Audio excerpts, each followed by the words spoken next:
Okay, good morning students. बेटा आज का हमारा टॉपिक है संज्ञा।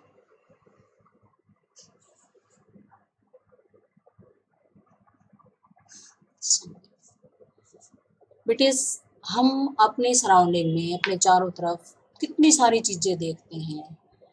हमारे पास वस्तुएं होती हैं, हमारे पास इंसान होते हैं, पेड़ पौधे होते हैं, जानवर होते हैं, प्राणी होते हैं, सजीव निर्जीव इतनी सारी वस्तुएं हम देखते हैं।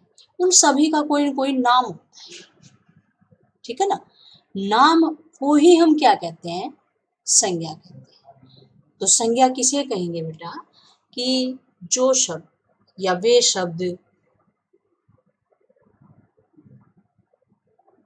या फिर जिन शब्दों से, ठीक है ना,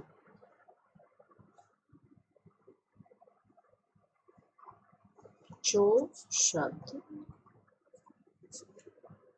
किसी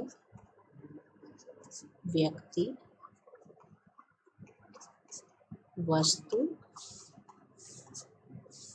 स्थान या भाव का बोध कराते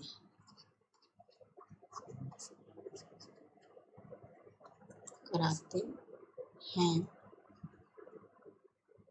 उन्हें संज्ञा कहते हैं। संज्ञा कहते हैं। क्या समझ में है बेटा कि कौन से शब्द संज्ञा कहलाते हैं? जो शब्द किसी व्यक्ति, वस्तु, स्थान, भाव का बोध कराते हैं उन्हें हम क्या कहते हैं? संज्ञा कहते हैं। अब देखो कैसे, जैसे व्यक्ति के लिए है किसी व्यक्ति का बोध कराना, तो जैसे मनुष्य है वो व्यक्ति, फिर मनुष्य का जैसे नाम है, जैसे विशाल शब्द है, मोहन शब्द है, संजय शब्द है, विकास शब्द है, रीना है, मीरा है, सीता है। ये सारे शब्द हैं किसी व्यक्ति का बोध करा रहे हैं, तो ये सारे शब्द किसी के नाम है, तो ये क्या हो गया? संज्ञा होगी। फिर वस्तु है, जैसे पुस्तक है, कोई भी चीज हमारे पास है, बैग है, टेबल है, ठीक है ना, ये सब क्या है? वस्तुएं हैं। फिर है स्थान है, जैसे स्कूल है, देश है, जिला है, गांव है, शहर है, ठीक है ना, ये स्थान के बारे में। जैसे इमारतें हैं, किस स्थान के बारे में। भाव है, जैसे अच्छाई है, बुराई है, ठीक है ना, मिठास है, खटास है, कड़वाहट है, सजावट है, ये सारे क्या हैं? ये भाव है, ठीक है ना। तो ये भाव का बोध करा रहे हैं। तो संज्ञा किसे कहेंगे? जो शब्द किसी व्यक्ति, वस्तु, स्थान, प्राणी, भाव आदि का बोध कराए। प्राणी शब्द हो रहेगा इसमें, प्राणी में सभी जीव जंतु आ जाते हैं, तो उनके भी नाम होते हैं, तो वो क्या है? संज्ञा कहते हैं। आगे बेटा समझ में। उसके बाद है कि भी संज्ञा के कितने भेद हैं, यानी जो कोई भी हम टॉपिक कुछ भी पढ़ते हैं तो उसके भेद जरूर होते हैं, प्रकार जरूर होते हैं। तो संज्ञा के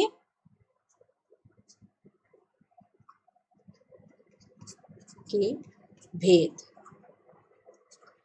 बेटे, हिंदी में संज्ञा के 3 भेद होते हैं मुख्य रूप से। इंग्लिश में आप 5 पढ़ते हो, हमारी बुक में भी ये 5 दे रखे हैं, लेकिन मुख्य रूप से 3 ही होते हैं। जो 2 हैं वो जातिवाचक के पार्ट बता रखे हैं, तो टोटल मिला के 5 हो गए हैं। वैसे मुख्य रूप से कितने होते हैं? 3 होते हैं। 3 हैं, और वो 3 भेद कौन कौन से हैं? वो हैं व्यक्तिवाचक,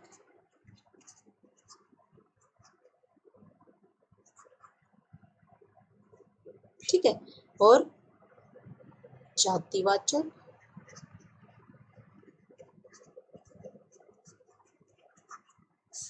और भाववाचक।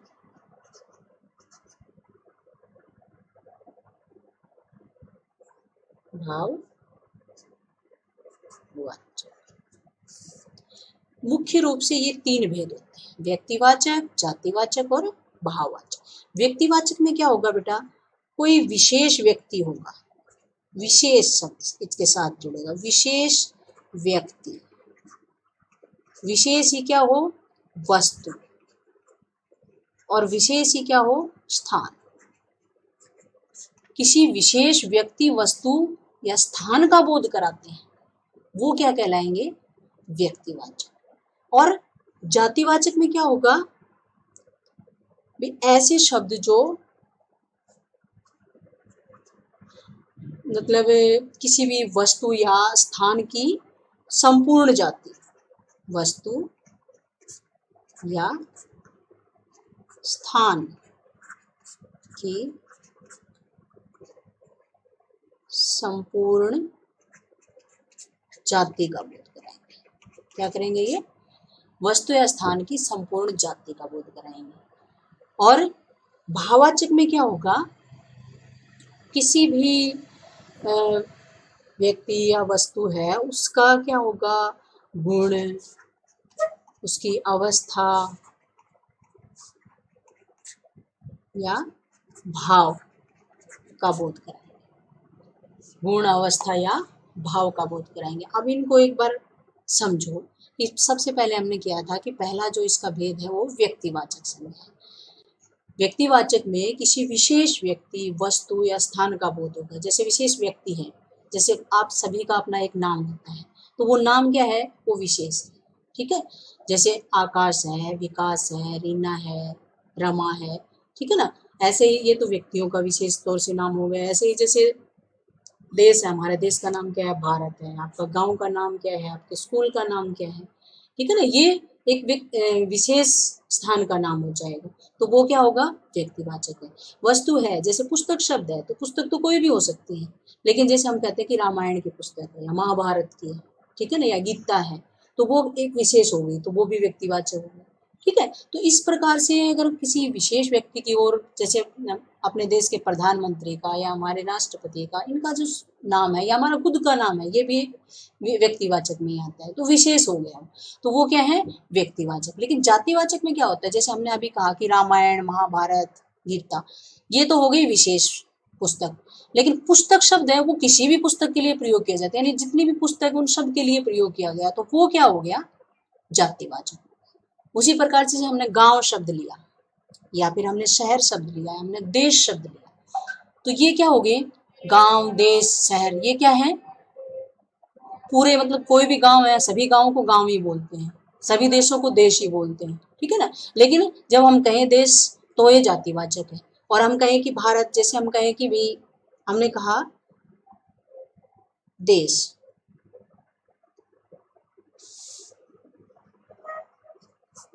तो ये क्या हो गया? जातिवाचक। लेकिन कौन सा देश? भारत, तो ये क्या हो गया? व्यक्तिवाचक। ठीक है ना। देश शब्द है, ये क्या हो गया? जातिवाचक। और भारत शब्द क्या हो गया? व्यक्तिवाचक। ठीक है, इसी प्रकार से पुस्तक शब्द क्या हो गया? जातिवाचक। और जैसे रामायण, व्यक्तिवाचक। ठीक है, इसी प्रकार से गांव शब्द है, वो हो गया जातिवाचक, लेकिन किसी भी गांव का नाम बताएंगे तो वो व्यक्तिवाचक। तीसरा हमारा है भाववाचक संज्ञा। भाववाचक संज्ञा यानी किसी भी व्यक्ति, वस्तु की क्या है? गुण, अवस्था या भाव बताया जाएगा। और इसमें सबसे बड़ी बात यह है बेटा कि जो भाववाचक संज्ञाएं हैं, इन्हें हम छू नहीं सकते, इन्हें केवल देख भी नहीं सकते, छू भी नहीं सकते। क्या करते हैं? इन्हें महसूस किया जाता है। ठीक है ना। क्या किया जाता है? इनको महसूस किया जाता है। यानी जैसे कोई चीज है, जैसे हमने कुछ खा के देखा और उसकी मिठास है, उसको क्या हम दिखा सकते हैं? उसे केवल हम महसूस करते हैं। ठीक है ना। मिठास है, खटास है, कड़वाहट है, इसे क्या किया जाता है? महसूस किया जाता है। तो ये जो भाववाचक संज्ञाएं हैं, ये केवल महसूस की जाती हैं। जैसे अच्छाई है, बुराई है, ईमानदारी है, ठीक है ना। ये मतलब ये इनका कोई रंग रूप आकार नहीं होता, ये सिर्फ महसूस की जाती है। उसके बाद है कि भाई ये जो संज्ञाएं हैं, इनसे बनती किस प्रकार से हैं। जैसे भाववाचक संज्ञाएं वो किस किस चीज से बन जाती हैं। भाववाचक संज्ञाएं जातिवाचक जो संज्ञा है उनसे बनती है। जातिवाचक संज्ञा जैसे वीर शब्द है, वीर से क्या बनेगा? वीरत्व बनेगा। ठीक है, जातिवाचक संज्ञा से भाववाचक संज्ञा किस प्रकार से बनती है। शिशु शब्द है, उससे क्या बन जाएगा? शिशुता बन जाएगा। नर से नरतव बन जाएगा, हिंदू से हिंदुत्व बन जाएगा। उसके बाद है सर्वनाम शब्दों से भी बनते हैं, ये विशेषणों से भी बनते हैं, जैसे अच्छा शब्द है क्या है, विशेषण है, तो अच्छा से भाववाचक संज्ञा क्या बन जाएगा, अच्छा ही बन जाएगा, ठीक है ना। अच्छा क्या है, विशेषण है। अच्छा, अच्छा से क्या बन गया, अच्छा, ठीक है ना। अच्छा शब्द है, किसी की विशेषता बता रहे हैं, लेकिन अच्छा ही शब्द है, ये क्या हो गया, भाववाचक संज्ञा बन गई। जैसे कठोर शब्द है, कठोर क्या बन गया, कठोरता। मित्र शब्द है, मित्र से क्या बन गया, मित्रता, ठीक है ना। ये जो मित्र है ये तो क्या है,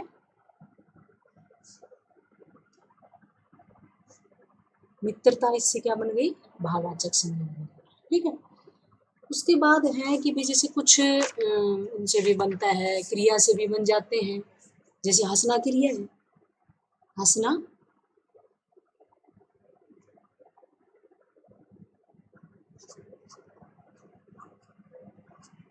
हंसना क्रिया है, इससे भाववाचक संज्ञा क्या बन गई, हंसी बन गई, क्या बन गई, इससे हंसी बन गई।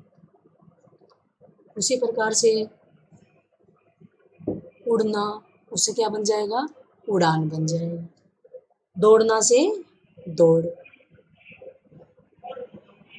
उड़ना से उड़ान,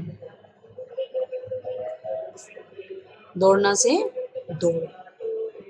अब कुछ है जो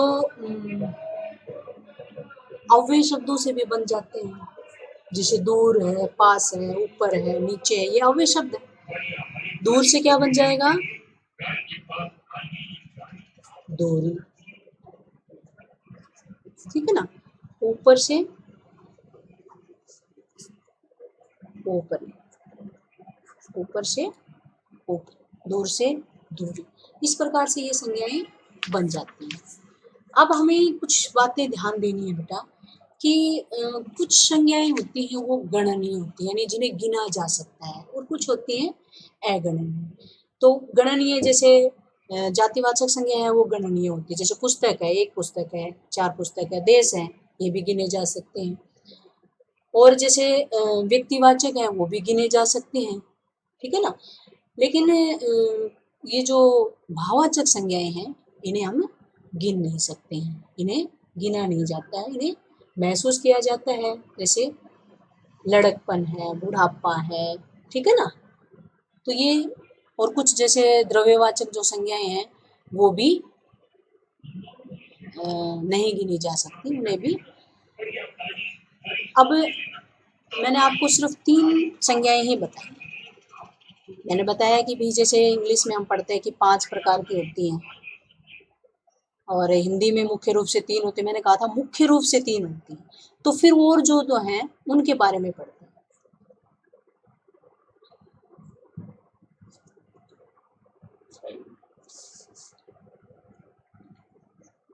जो जातिवाचक संज्ञा है, जातिवाचक,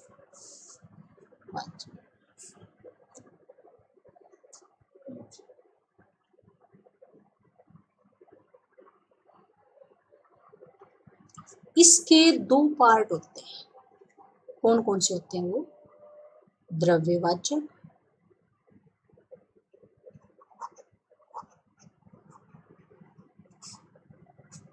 और समूहवाचक या समुदायवाचक। तो सबसे पहले हम देखते हैं द्रव्यवाचक।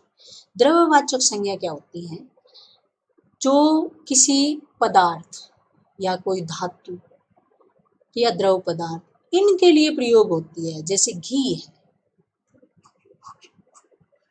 तेल है,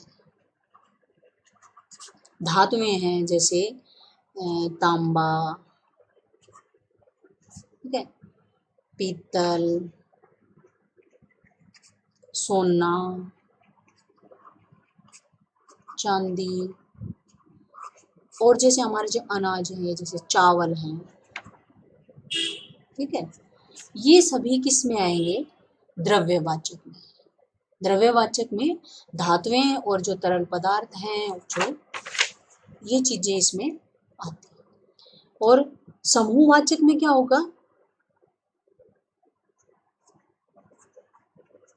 समूहवाचक, इसमें क्या होगा कि ऐसी मतलब ऐसे संज्ञा शब्द जो एक पूरे समूह का बोध करा रहे हैं, जैसे सेना शब्द, सेना है, कक्षा है, भीड़, झुंड है, सभा है, ये सारे शब्द हैं, ये एक पूरे समूह का, पूरे झुंड का बोध कराते हैं। तो इसलिए इनको क्या कहते हैं? समूहवाचक संज्ञा। जैसे कक्षा शब्द है, कक्षा एक कक्षा कहलाएगी, जैसे भी 7th A1 एक कक्षा है, ठीक है ना। लेकिन उस कक्षा में बच्चे कितने सारे होते हैं? बहुत सारे, यानी पूरे एक समूह का बोध करा। भीड़ है, जैसे वैसे भीड़ शब्द किसमें होगा? एक वचन में प्रयोग होगा कि वहां बहुत भारी भीड़ जमा हो गई, ठीक है ना। लेकिन भीड़ के अंदर बहुत सारे लोग होते हैं। सेना है, सेना में भी बहुत सारे सैनिक होते हैं। झुंड है, उसमें भी बहुत सारी चीजें होती हैं। सभा, जो कोई भी सभा है उसमें बहुत सारे लोग होते हैं। तो ये पूरे एक समूह का बोध करा। तो ये क्या हो गए? समूहवाचक, या इसे हम समुदायवाचक संज्ञा भी कहते हैं। तो ये जातिवाचक संज्ञा के ही भेद है। अगर हम इनको केवल जातिवाचक बोल भी तब भी गलत नहीं है, क्योंकि उसी के एक पार्ट है, ठीक है। तो ये आपको शायद समझ में आ गया होगा कि भी संज्ञा किसे कहते हैं। संज्ञा किसी व्यक्ति, वस्तु, स्थान, प्राणी, भाव आदि के नाम का बोध कराने वाले शब्द संज्ञा कहलाते हैं। संज्ञा मुख्य रूप से 3 प्रकार की होती है: व्यक्तिवाचक, जातिवाचक और भाववाचक। व्यक्तिवाचक किसी विशेष व्यक्ति, वस्तु, स्थान का बोध कराते हैं। जातिवाचक उसकी पूरी जाति का बोध कराते हैं, और भाववाचक में उसके भाव, गुण, अवस्था का बोध कराते हैं, ठीक है। और जातिवाचक के 2 पार्ट होते हैं: द्रव्यवाचक और समूहवाचक। द्रव्यवाचक में धातुएं और तरल पदार्थ इनका बोध होता है। समूहवाचक में कोई भी समूह का बोध होता है: सेना, कक्षा, भीड़, दल आदि, ठीक है। ओके बेटा, थैंक यू।